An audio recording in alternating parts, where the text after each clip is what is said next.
said, I want to introduce Amita Lafigra, who is a special education coordinator at one of our member schools, and she's also the co-chair of our special education coordinator advisory board. So what I am going to do is change the screen over so that Amita can pull her presentation up, and then we'll get started. So thanks again, everyone, for joining us, and please type your questions in as we go. Good morning, and thank you, Julie, for that lovely introduction. Welcome, everyone. I'm so glad that you're able to join us today. I wanted to share some practices that have worked for us at Creative Minds around supervising and supporting dedicated aides in hopes that you can take what you learn and apply it to your school. So let's get started. I'm going to briefly review the agenda with you guys. So we'll start with how to find potential candidates for dedicated aides, their roles and responsibilities, guidelines and expectations for dedicated aides, communication guidelines for working with families, collaborating with the teaching team, promoting ownership, and then evaluating dedicated aides. So I wanted to first start our discussion around how to find dedicated aides. They're not an easy bunch to find, especially with the salary range that's offered.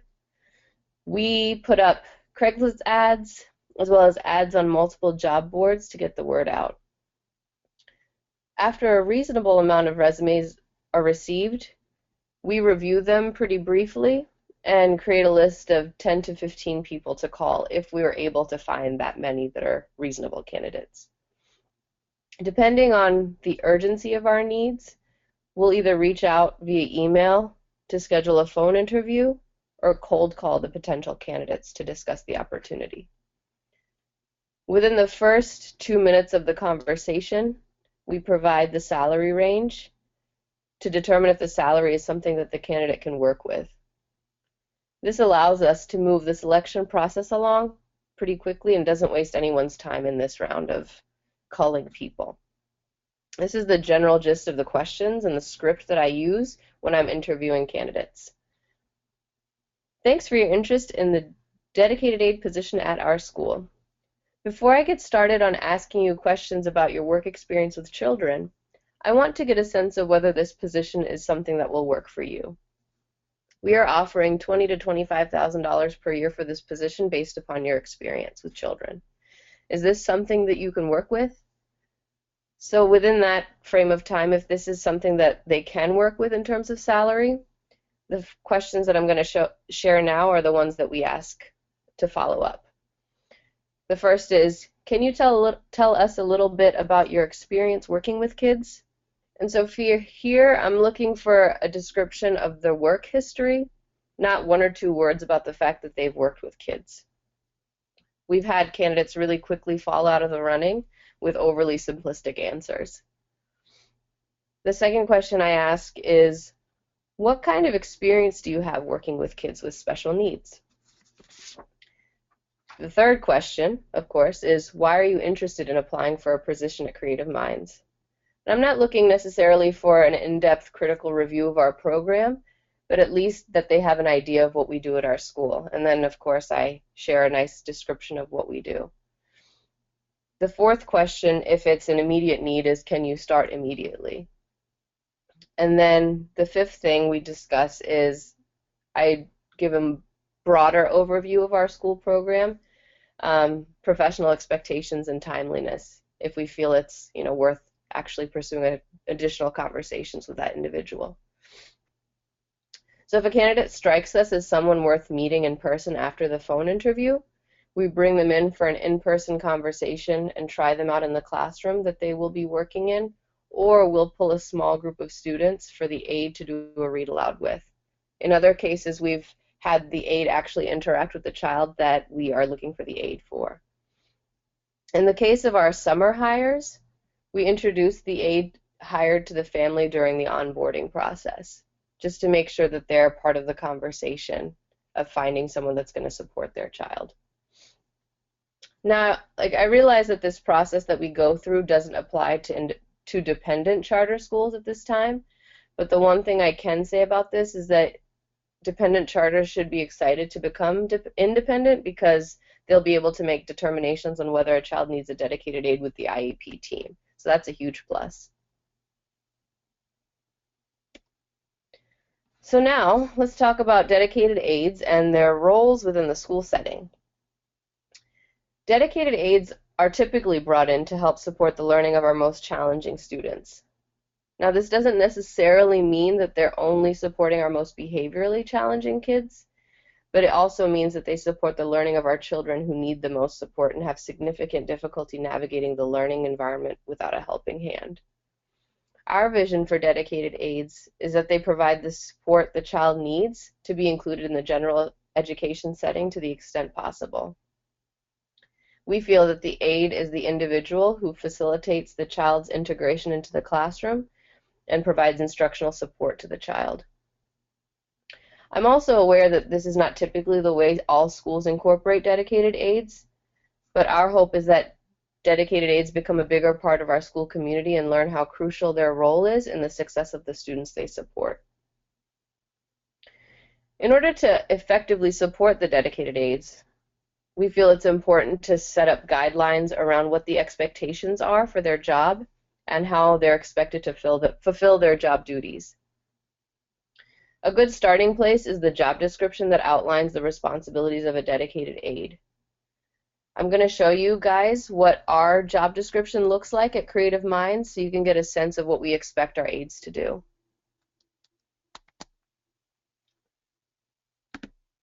So here, we require our aides to assist the student in participating in lessons, projects, and assessments, creating a safe environment for children with sensory integration disorder or other special needs, using positive affect and communication techniques that are sensitive to the child's needs, a deep commitment to a child's developmental and educational progress. We ask that our aides attend staff development to reinforce student learning. We also ask them to make sure that they take anecdotal notes to inform planning. We also ask them to support the classroom teacher in monitoring student progress and using a variety of instructional materials, resources, and experiences to enrich student learning. We ask that they work with families to support the progress, and communication is a huge part of this piece. And we value the importance of play and providing the child with child-initiated explorations in the classroom.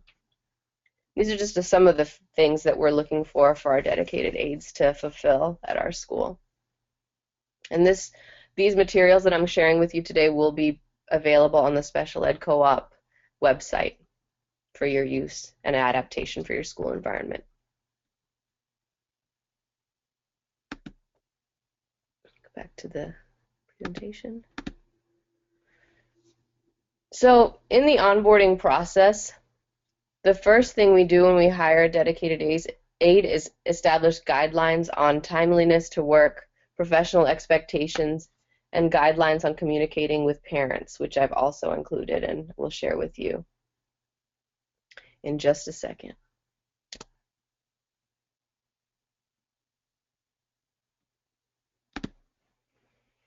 So this is the document that I shared with our dedicated aides at the beginning of the school year.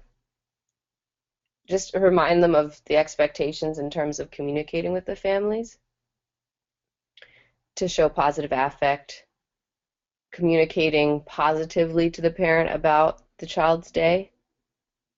If a parent has any concerns regarding services, to direct them to me. And if they're not sure how to respond to a parent request, they just direct them again to me. And at the very beginning of the school year, we had our dedicated aides write up a short paragraph to tell parents about how each day went, and then weekly communication was started after that.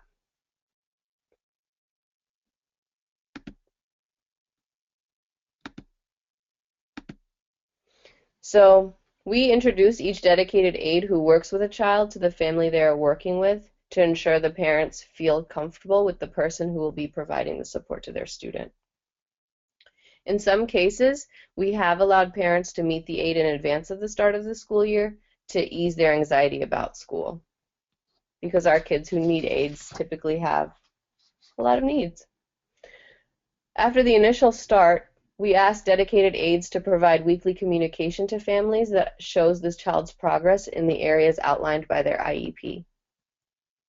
For our early childhood students, we focus the weekly communication around interactions with peers, attending in small and large group activities, and transitions. These documents are emailed to the family at the end of each week to ensure they are up to date on their child's progress at school. So now I'm going to show you what those communication documents look like.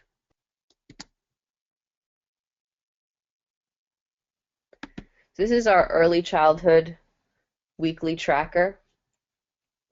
Again, it's classroom transitions, attending in large and small activities, and interactions with students. And so each day, the aide will write a small comment about the day for each area. And then we email this to the families. And they've really appreciated this communication that they've received from us. This is just for our preschool and pre-K students.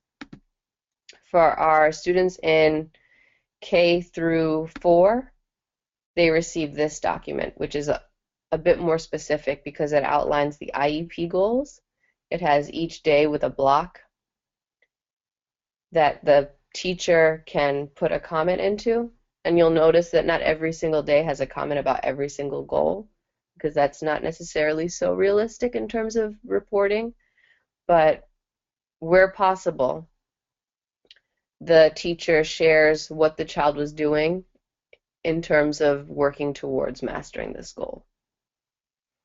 One of our special ed teachers has also included a separate column at the very end of the week that shows the progress monitoring assessment that she's done to determine whether or not the child is actually breaching the IEP goal. So as you can see, it has the different academic goals and comments throughout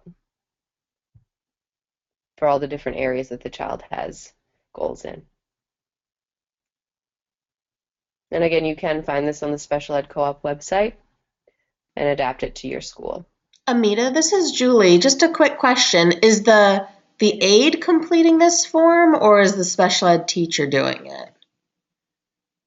Depending on the situation, they're both completing it. So if the aide is working on certain activities and certain goals, they're putting comments in, and the special ed teacher is also.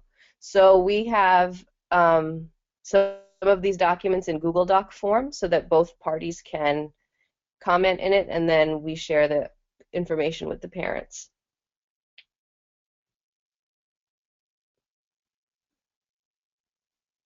So let's go back to the presentation. So in addition to the communication guidelines, we set up a regular check-in time each week that allows the aide to have direct communication with their supervisor, and in our case, that's me. During the check-in, the aide and supervisor discuss how things are going with the student, review the communication documents to ensure they're accurate and reflect how the child is doing, and discuss additional supports the aide may need. These discussions allow the supervisor to have an understanding of the aide's work with that child and shows the aide that their role is important and valued within the organization. So to effectively support dedicated aides in their work at our organization, we continue to show them they are valued by including them in IEP meetings, include them in collaborative grade level planning, and including them in parent-teacher conferences.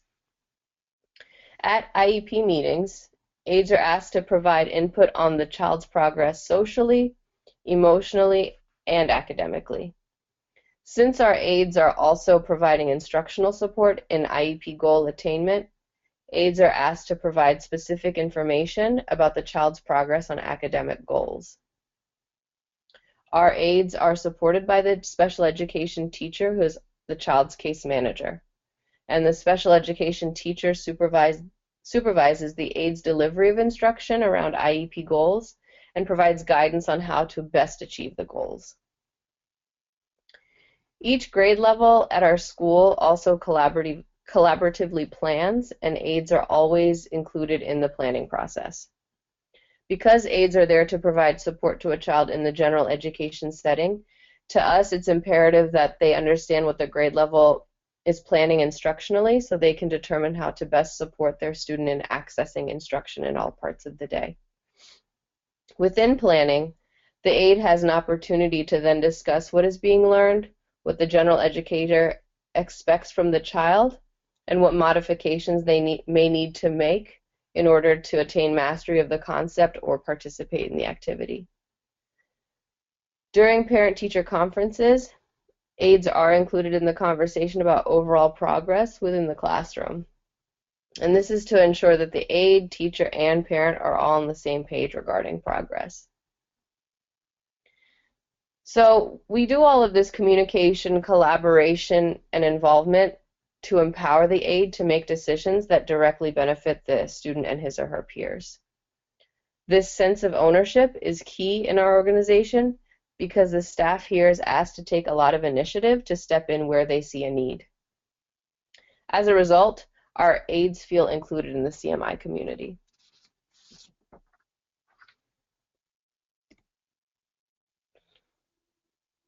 And these are the same things that I just talked about that I didn't actually show the slide for.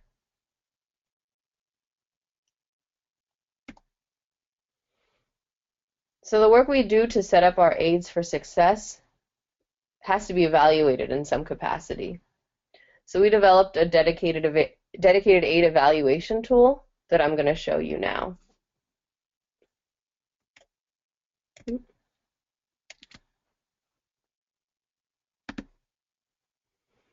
So the areas that we evaluate our dedicated aides in are dedicated aide and student interactions, and there are 4 areas in which they can fall. Supporting students towards making progress towards IEP goals, collaborating with the teaching team, reflecting on practice, which is really generally seen during our check-in times, communicating with families, and whether that's done in a timely fashion, if it's appropriate, if that communication also helps develop the relationship between the child and the family and the school.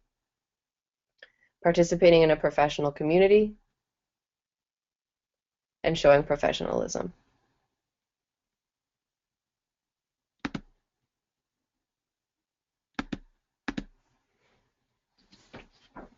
So our thought was that if we're expecting so much from our aides and including them in our community, that they should be evaluated like other staff members are. Dedicated aides receive 2 informal observations and 2 formal observations per school year. And I showed you how we evaluate our our aides based upon their interactions with the child, supporting progress towards IEP goals, collaboration, professionalism, and reflection. Each aide receives an informal observation prior to the formal observation.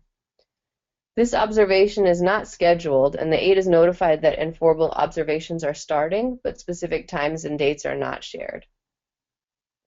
After the informal observation, the aide and supervisor meet during their regularly scheduled check-in time to discuss the informal observation and any questions they may have. The supervisor then schedules a formal observation with the aide and observes for 1 hour. A follow-up conversation is held during the check-in to review the results of the formal evaluation. The supervisor reviews what they observed, the scores the aide received in each of the different areas observed, and if any areas were not observed, the supervisor asks for clarification around how that area is being addressed. In addition, the supervisor also provides suggestions on ways the aide could improve their practice in hopes that the second round of observations yields a better result in any areas they did not perform well in. And I actually just finished our first round of formal observations with our aides. and had our check-ins and debriefs about the observation. So in addition to what you saw in terms of the evaluation tool, there's a separate document that we developed that highlights the areas of strength for the aide, the areas of growth, and some professional goals that we would like them to achieve, or at least attempt to achieve. One of the things that we would like our aides to be able to do is to teach small group lessons instead of just supporting one child, especially if their professional growth expectations are to move out of the dedicated aide role and into a teaching assistant role. So part of our formal observation debrief conversation was to talk about what their professional growth expectations are and where they hope to see themselves, whether they choose to stay in that role or if they want to be a TA or if they want to be a teacher eventually. Because our hope is that we're growing our people within and providing those opportunities for everybody to reach their professional goals. And overall, our hope for our dedicated aides is really to help them understand that they are a valued member of our community and that their input is important for the success of their students. So now that I've given you all an overview of how we supervise and support dedicated aides, I'd be happy to answer any questions that you may have lingering. Right now, there are no questions in the question box, so let's give folks a couple of minutes to process, and please write your questions in, or if you prefer to be unmuted, I would be happy to unmute you so you can ask your question if that's easier. I think you just need to use the little hand icon and click on that, and then I will unmute you. And as Amita said, all of these documents are on our website, I believe, although I need to double check that they are in the resources section, and we put it under related services. We had a hard time figuring out where they should best live, but that's where we ended up. But I'm sure if you do a search for dedicated aid, you'll find these documents, and then also in our job bank we have interview question documents and job descriptions as well. So it looks like we do have one question. It says, how would you suggest evaluating a dedicated aid in the high school setting when they are assigned to one or two students? Keep in mind that teaching lessons is not the expectation. So I would probably utilize the same tool that we have and take out that piece around supporting IEP goals and really focus in on student aid interactions and the aide's ability to help the child be included in the general education setting to whatever extent possible. That's what I would do. And then if there are any other areas that you hope that the aide would be supporting the student, whether it's, collaborating with any kind of teaching team or having check-ins with the supervisor to ensure that the aide is really fulfilling their job expectations, it could be a simpler tool than what we have currently in terms of maybe just having like 3 areas of focus for supervising and supporting that aide. Maybe that aide also has some interest in moving up within the school, so that would be a good thing to determine, because if the aide feels supported within the school setting and feels that their thoughts are valued and their expectations for their own growth are valued, then they might even do a better job if they know that their supervisor is also keeping that in mind. I hope that answers your question.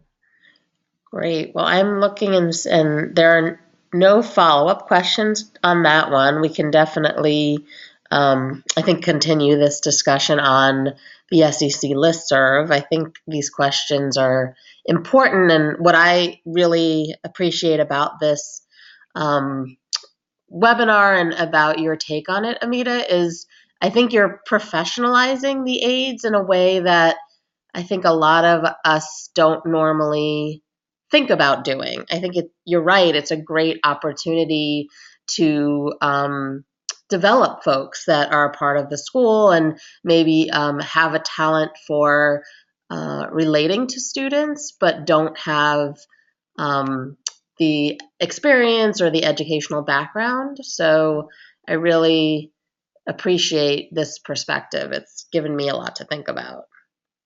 Yeah, I mean, we really want aides to be a part of our community because our community is small and it's very inclusive, and every adult in the building has something to offer that not every child always gets. So we want them to be heard and valued. Okay, let's see. There's one more question that's come in.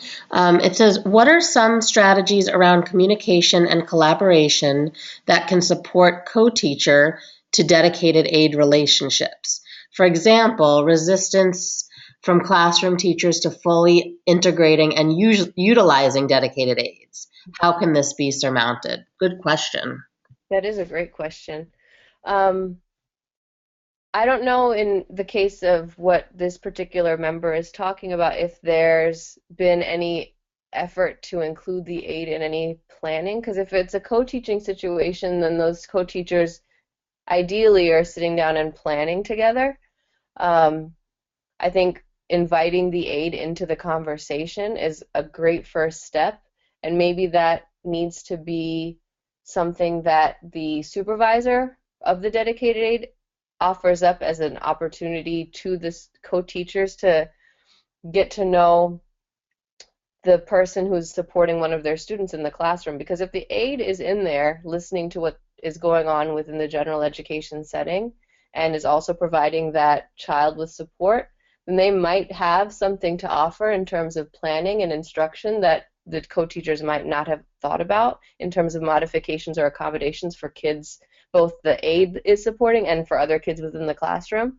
So if everybody looks at it as an opportunity to share ideas, then that would be a really great thing. And I think if a supervisor comes in and really provides that support to the aide in showing that the aide is important and that the co-teachers should also value the importance of the aide, it might help integrate that aide into the classroom. It just really also depends on the kind of culture that the school has established, I think, with dedicated aides and support staff. So if the school really does value every adult in the building and doesn't use aides as just a glorified babysitter, for lack of a better term, I think that makes a huge difference. I also think if you're in a supervisory role and have the ability to help change some perceptions about these people and their roles, then you can effectively challenge the general education co-teachers to really open up their practice because essentially it's an opportunity for them to learn something too.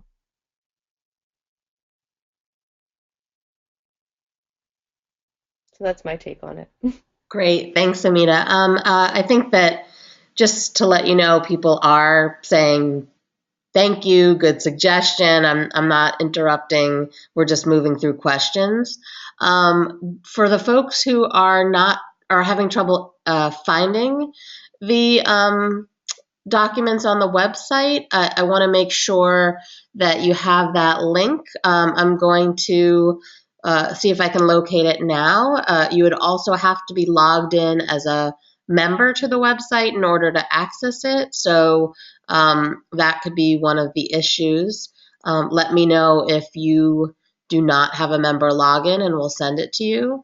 Are there any last questions as we're wrapping up? And also for the folks who were wanting to see the questions, if it helps you, I don't know how to, if even if it's possible to make those public, but we are recording this webinar and we will post the link on our website assuming that we can figure out the technology. And if we can't post it, we will send it out in our next member newsletter. For those of you who need a member login to the website, please send me your email address because we use that as your login name. So that being said, Amita, do you have a couple minutes to stick around if there are any lingering questions? Yeah, absolutely. Great. So let's see if there are any more questions that roll in, and if not, we will end the webinar in the next couple of minutes. And before we do, I just want to say another huge thank you to Amita. She actually is already on winter break and agreed to do the webinar for us. So we really appreciate that. And I think I love the questions and the conversation. I think it really adds to the kind of richness of the discussion. So thank all of you for being on the webinar Yeah, because your questions are so helpful. yeah, thank you, Julie, for having me. I'm happy to be here. Anytime. So I don't see any more questions rolling in, but I do want to ask Hannah to send me her email address so that I can set up a member login for you.